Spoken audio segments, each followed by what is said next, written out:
আসলাম আমি একটা নদীর তীরে। এই নদীটা খুবই সুন্দর, মানে একটা জায়গায় ঘুরতে আসলাম সকাল সকাল। আমি ঠিক ওই পাড়েই যাব, এই নৌকা চেপে যেতে হবে। নদীটা অনেকটা বড়ই আছে, পুরো সূর্য আর আলো, খুব ভালো লাগছে। অনেকদিন পরে এমন একটা গ্রামে চলে আসলাম। এরকম নৌকা চেপে আমি যাব, যখন যাব তোমাদেরকে দেখাচ্ছি। ওই পারে গেছিলো, আবার এই পারের লোকগুলোকে আবার এখানে নিয়ে এসেছি। তাই হোক, তোরা ভিটে বাড়ি সব কিছু দে, সেই সমান হোক, তাহলে আমার তো আমরা সন্তুষ্ট হবো সেইটুকু।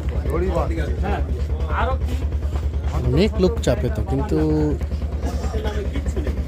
ভয়ের তো একটা সম্ভাবনা থাকবে। কি দিলে আমরা খুশি হব? আমার তো আমাদের প্রথম হিসাবে 4500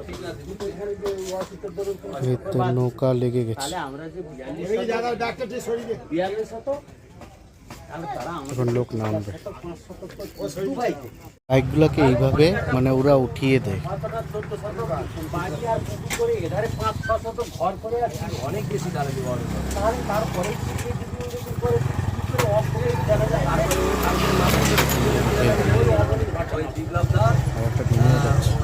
আমরা আস্তে আস্তে করে নৌকার দিকে এগোচ্ছি।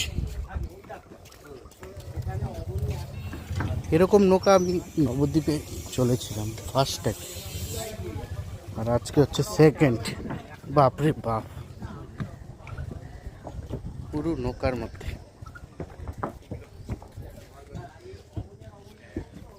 চারিদিকে নদী হচ্ছে। ইঞ্জিনটা দিয়েই স্টার্ট করবে, তারপর চলবে পুরো নৌকা। তাহলে তোমার উপরে যে আছে, যার গোপদাড়ি নেই, সবাই বসে আছে। ফর্সা করে মুখটা বলে ভাইয়ের কাছে। নৌকার যে দড়িটা ছিল, দড়িটা খুলে দিয়েছে। এখন নৌকাকে সোজা সরিয়ে না না দিয়েছি, একটু বেশি আছে। হ্যাঁ, সুগার হাই আছে।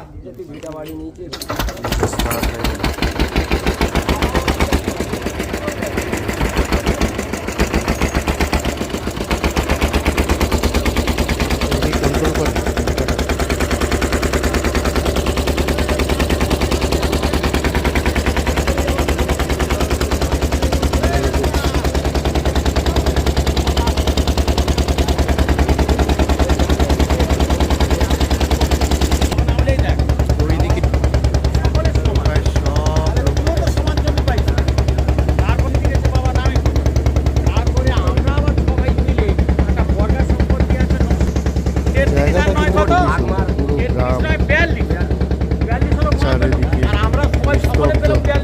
গাড়ি করে কোনো কিছু নেই।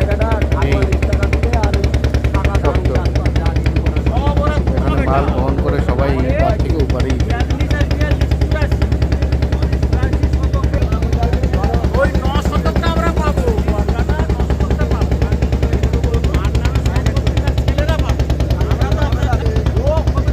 প্রায় কাছাকাছি চলিস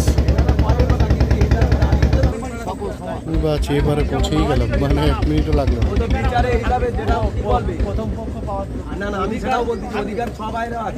এই পারে আমি আসলাম, গ্রামটা কত সুন্দর, পুরো নির্জন এলাকা। অনেকদিন পরে এরকম গ্রাম দেখতে পেলাম। কোনো গাড়ি নেই, ঘোড়া নেই, কিছু। খুবই ভালো লাগছে। এখানে গরু আছে, পুকুর, দারুণ দেখতে লাগছে। মানে শহরে থাকলে কি মনে হয় যে গাড়ি ঘোড়ার শব্দ, অনেক কিছু হয়, কিছু নেই, পুরো ফাঁকা জায়গা, একদম নিস্তব্ধ। ওই নদীটা আবার পার হবে। সে কোনো পার্কের সাইডে হাঁটছি, মানে পুকুর পাড় দিয়েই রাস্তাটা এরকম যাচ্ছে।